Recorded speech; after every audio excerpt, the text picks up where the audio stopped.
kuni. Shunga uni qo'yib turishibdi. Lekin baribir hozir parallelni qidirishyapti. Chunki kecha menga ham telefon qilib, "Mononga nima deysiz, ononga nima deysiz, yana kimlar bor, nima deysiz fikringiz" deyapti. Sezib turibman hozir qo'qqisdan monon palonchi desam, "Men mana deyapti, ana deyapti" deb olmasin deb, buni chuqur o'ylash kerak, qarash kerak. Hozir dedim, mana Andijonda bosimni ko'ryapsiz. Muxlislarni qanaqa bosimni. Bu bosimga dosh bera oladigan mana hozir Ravshan Haydarovni yozishdi, ko'rdim kanalda. Maksim Shavskikovni yozishdi, Ilhom Mo'minjonovni yozishdi, Hikmat Hoshimovni yozishdi. Yana Anvar G'ofurovni yozishdi. Qiyinroq hozir uni chuqur o'ylash kerak hozir.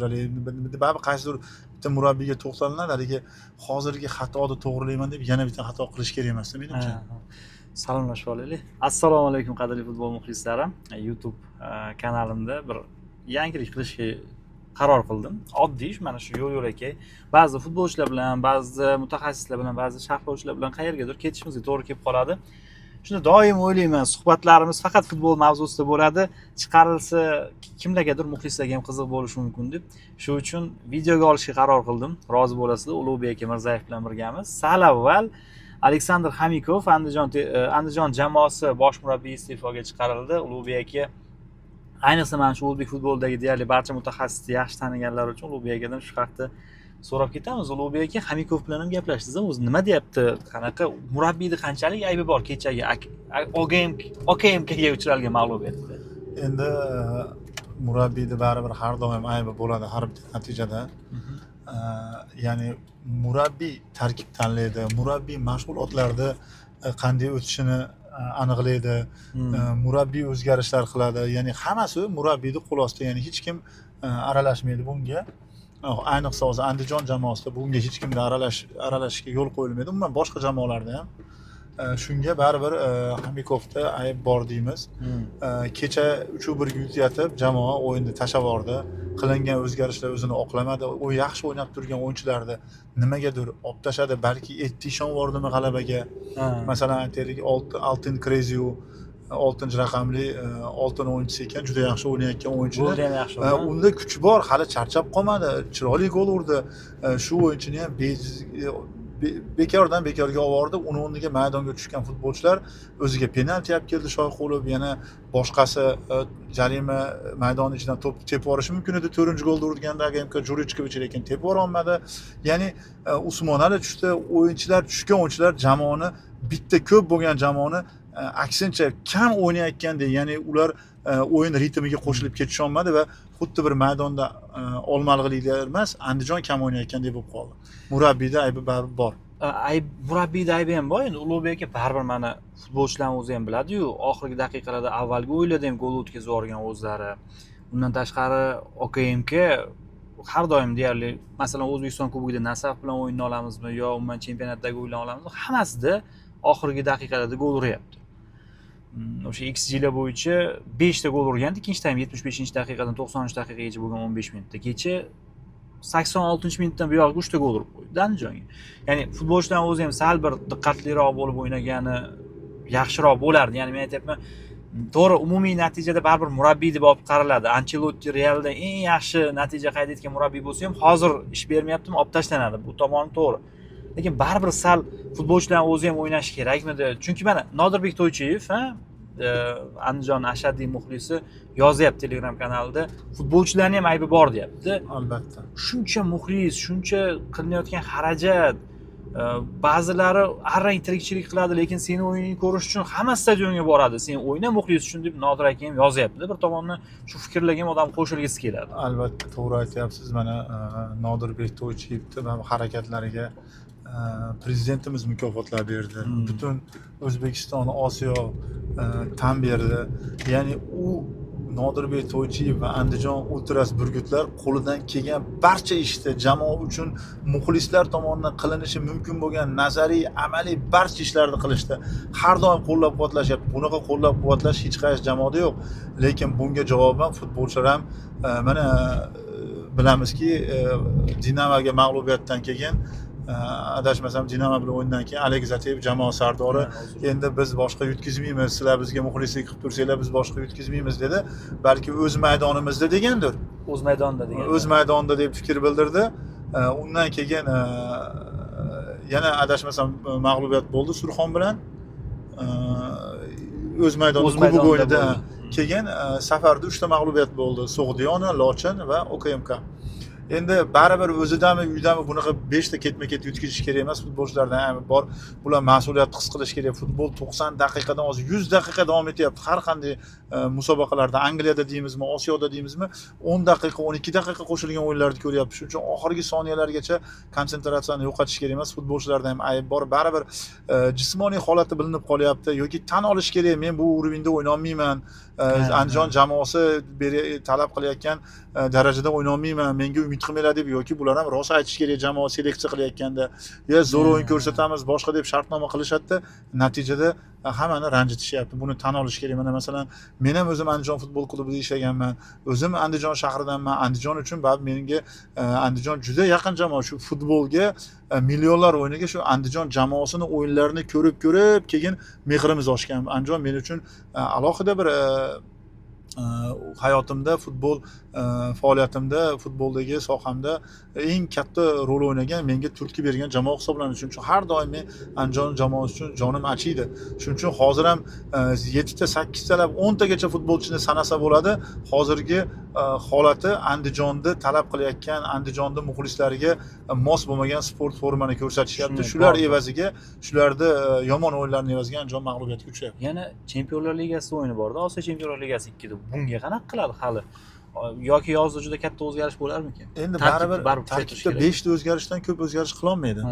Chunki bizda o'zimizning ichki reglamentimizda, ya'ni Osiyo Chempionlar Ligasida hozir yangi 30 ta o'yinchini zaifga qilsangiz bo'ladi.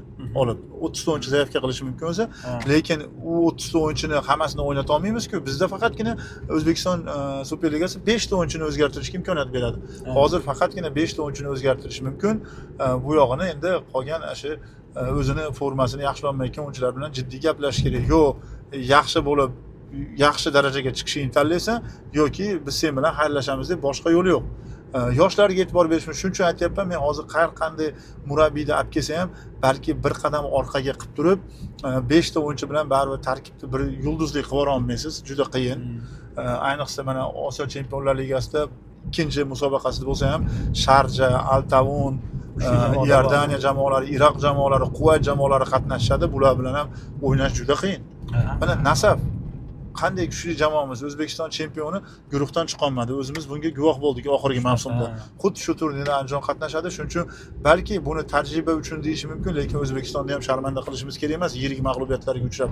Shundan kelib chiqib men aytishim mumkinki, yoki yangi murabbiyga bir dastur tayyorlab, bir qadam orqaga qilib, keyingi mavsumlarga yoshlar bilan xuddi Surxonga o'xshab charchab qolmaydigan, oxirgi daqiqalargacha o'ynaydigan bab yoshlar ham tarkibda bo'lishi kerak. Uzoq yillik reja kerakda, lekin endi menimcha hozir keyingi mavsum Chempionlar Ligasida, undan keyingi mavsum Chempionlar Ligasida qatnashmoqchi bo'lsa, uje endi qiyin, faqat chempionlik kerak. Chunki 1+1 kubokdan chiqib ketdi Andijon. Faqat chempion bo'lsagina xalqaro maydon bor. Qiyin. Bu undan keyingi mavsumda xalqaro maydonda unutish kerak. Bu juda qiyin masala. Chunki shuncha ana shunga qaytib olishchi uzoq vaqt kerakmi deyman. Endi chempionlik uchun Andijon kurash uchun bu 1 yilda bo'lmaydi. Nasafni ko'rdik qanaqa, mana OKMK qanchadan beri harakat qilyapti. Mana endi hozir shunga bir chempionlikni o'ylasa bo'ladi. Buning uchun yaxshi tarkib yig'ish kerak. Mana Mirjalol Qosimovni ham ko'ryapsiz, yoshlarga e'tibor beryapti. 1 yillik shartnomalar yo'q, uzoq muddatli shartnomalar, tarkibda o'zagi saqlanib qolinyapti. Keyin eng minimal o'zgarishlar qildi Qosimov bu Superliga jamoalarining ichida. Bu xuddi shu tizimga tushib olish kerak. Har yili 10 ta, undan oshiq 15 talab o'yinchi kelib ketadigan jamoani chempion bo'lishi qiyin bo'ladi. Chunki kelganda ham shu zo'r o'yinchilar kelmaydi. Shartnomasi tugagan, shartnomasi bo'shagan o'yinchilar keladi. Zo'r o'yinchilarda, yaxshi o'yinchilarda har doim shartnomasi bo'ladi. Jamoalar yozda, ya'ni yilda oxirida tugaydigan shartnomalarni cho'zib qo'yishadi. Zo'r iqtidorli o'yinchilarni ola olmaysiz. Olsangiz ham yoshi katta, shartnomasi tugagan, masalan, Alek Zateyev, Shoyqulov, Usmonaliyev, Abdumannopov shunga o'xshagan, ya'ni bir necha yil oldinlar zo'r boshqa lider jamoalarda zo'r o'yin ko'rsatib bergan, hozir endi u jamoalarga kerak bo'lmay qolgan o'yinchilarni olib kelish mumkin bo'ladi. Lekin Mirjalol aka zo'r qildi, necha yillar yig'di tarkibda. Ancha shakllantirib qo'ydi jamoani. O'sha mana yoshlar jamoasiligi kecha bilindiki, oxirgi sonigacha o'ynab Andijonda baribir qamal qila oldi. uchta gol kerak edi g'alaba uchun 10 daqiqada ancha-muncha komanda kirita olmadi. 3ta gol kirita oldi. Bir kishi kam yana. Bir kishi kam bo'lib. Sasha aka nima dedi o'zi Xamikov? Xamikov Lochindan keyin ketmoqchi. Lochindan keyin bu mag'lubiyatni ko'tara olmayman. Men uchun uyat, men borishga yo'laman Andijonga, muxlislarning oldiga. Men ketmoqchiman ishdan deb rahbariyatdan so'raganda, rahbariyat yo'q. Mayli kubok o'yini kubok, hali Superligaga tayyorgarlik qiling, OKMK bilan o'yin, Neftchi bilan o'yin deb ikkita o'yinga o'z imkoniyat berilgan edi. Buni kechagi dasturda ham ikkita o'yinga imkoniyat berilgan deb Orif bilan gaplashdik. Lekin qarang, bu kechagi mag'lubiyat juda katta bir ajiotaj, juda katta bir bosimlarda, juda ko'p ijtimoiy tarmoqlar yonib, nima deydi, portlab ketdi kecha. Shu juda katta bir yo'qotish bo'lganligini, katta fojia bo'lganligini bilish mumkinki, ikkita o'yinni ham kutib o'tirmadi Andijon rahbariyati va bugunoq iste'foga chiqardi. Ya'ni Xamikov menga qo'ng'iroq qilib gaplashdik. Men ariza yozmadim, rahbariyat o'zi kerak emasligini aytdi. Nima qilaman endi, taqdir shu ekan. Lekin nima deysiz, o'zingiz nima sharh berasiz? Qayerda muammolar bo'ldi desam, aytdiki, asosiy men aytayotgan muammolar shu futbolchilarni mavsumga yaxshi kirishishmagani, ya'ni ulardan kutilgan darajani berishmadi, men xohlagan, men so'ragan darajani berishmadi. Ya'ni Xamikovning aytishi bo'yicha, demak, futbolchilar tayyor emas. Ya'ni jismoniy holati, futbolchilarning kuchsiz o'yinlari pand berdi murabbiyga. Demak, ikki tomon ham o'zi yig'ilib kelganda, murabbiy ham joyiga kelganda pand berdi, o'yinchilar ham. Mana Nodir aka ham kanalda yozyapti, muxlislarni ko'p gruppalarni ko'ryapman. Boy kommentlarda yozishadi-yu, muxlislar. O'yin faqat murabbiyda emas deyapti. Endi muxlislarchi, ba'zi jamoalar muxlislari Andijonda ham mana shunaqa haqiqiy muxlis tashqaridan kuzatadigan odamdan ko'ra ko'p narsani biladi-da. Ular o'zidan o'zi yozmaydi baribir. Boyagi bu futbolchida ham ayb bor deb. O'zi tarkib juda g'alati bo'lib qopti-da. Yosh katta futbolchilar bor-da. To'g'ri aytyapsiz. Men bu yerda ketaman. To'g'ri aytyapsiz. Bu yerda hozir endi menimcha nima qilish kerak deb, masalan, Xamikovga ham masalan, Xamikovga ham nargidan emasmi? Yo'q. Xamikovga bitta narsani Xamikov bo'yicha aytishim mumkin. Xamikovning yordamchilari ham unga yordam bera olmadi, murabbiylar shtabi. Ya'ni murabbiylar shtabini tili yo'q deydimi? Qaysi ma'noda? Ko'chma ma'noda bir zaxirada uni almashtirish kerak, uni almashtirish bir nima deydi, qaror qabul qilishda yoki bir qanaqadir fikr, muayyan, aniq, tiniq fikr bildirishda yordamchilari hech qanaqa unga yordam berisha olmayapti. Ular faqatgina jim, tilsiz yordamchi murabbiylarga o'xshab qolish. Shuning uchun meni fikrimcha, agarda Andijon shunaqa katta o'zgarishlar qilib, katta g'alabalarni xohlab, keyingi mavsumda chempionatda 3likka kirib, undan keyin yana sovrinlar yutib, medallar yutishni xohlaydigan jamoa qilsa, birinchidan bunga fundament bor, homiylar bor, muxlislar bor, stadion bor. Faqatgina hozir murabbiylar va jamoani shakllantirish qolyapti. Menimcha xorijdan yaxshi murabbiy olib kelish kerak. Unga kamida 3 yillik shartnoma qilish kerak va futbolchilarni ham hozirdan seleksiya qilib, iqtidorli yosh bolalarga e'tibor qaratib va shartnomalarni ham, mana esingizda bo'lsa, men 23-yil ishladim, keldik. Mana Xebayga o'xshagan futbolchilar yoki Arveladze yoki Litovka 2 yillik shartnoma qildik. Ya'ni o'sha 2 yillik loyiha baribir fundament borligi uchun ham 24-yil jamoa kubokda yutdi. Buni juda ko'pchilik aytyapti. O'sha 23-yilni shakllantirgan jamoamiz 24-yilga kelib yana ham kuchaydi. O'sha yillari 23-24-yillari muxlislar Andijon jamoasini qatnashuvidan rozi. Mana ko'pchilik aytishadi, rozi. Mana hozir nimaga norozi bo'lyapti? Shu 2 yillik shartnomali futbolchilarning ko'pchiligini ketkizishib yubordi. Yosh katta deyishdi, yoshartiramiz deyishdi, natijada yoshartirishmadi. Ulardan ham yosh katta futbolchilardan kelishdi.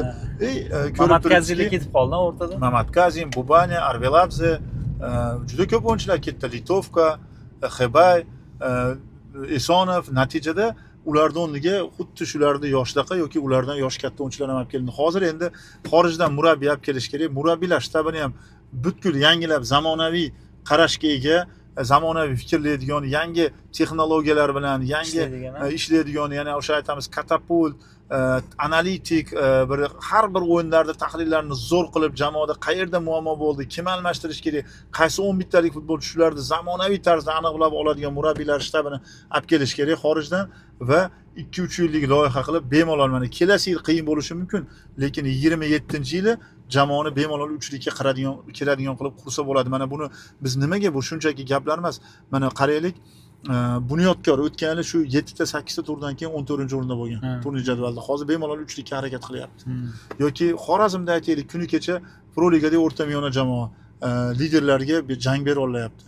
Jangovar o'yin olyapti. Ya'ni jamoani seleksiya ishlarini yaxshi qilib, murabbiylar bilan jamoani birlashtirib, g'oyasini bir hamfikr qilsa, har qanday jamoaga qarshi o'ynasa bo'ladi. O'zi Petrosyan qanaqa murabbiy? Menimcha ko'p ishlamasa kerak Petrosyan. Endi Petrosyan hozircha vaqtinchalik qo'ydi, baribir Petrosyanni bosh murabbiy bo'lib uzoq ishlash qiyin. Hozir endi baribir keyingi o'yinga 5 kun vaqt qolgan. Neftchi bilan o'yinga parallelniy tarzda murabbiylar qidiryapti. Balki Neftchi bilan o'yindan keyin yangi murabbiy ham shu bir haftaning ichida baribir to'xtamga kelinadi-yu. Endi bu ham aytaylik juda fojiali ish emas-ku. Bir haftaning ichida qaysidir murabbiyni qo'yishga harakat qilsa bo'ladi. Buning uchun balki orada qanaqa qilamiz, klub strategiyasi nima bo'ladi, klubning maqsadi nima bo'ladi, o'zi jamoa oldiga qo'yilgan maqsad nima degan qo'yiladigan maqsaddan kelib chiqib turib, baribir menimcha yaxshiroq zamonaviy murabbiy qo'ysa bo'ladi. Endi Petrosyan unaqa katta jamoalarda ishlamagan, hech qaysi jamoada bosh murabbiy bo'lib ishlamagan, Superligada, Pro Liga jamoalarida, Paxtakor 2, birinchi liga jamoalarida ishlagan bir paytlar.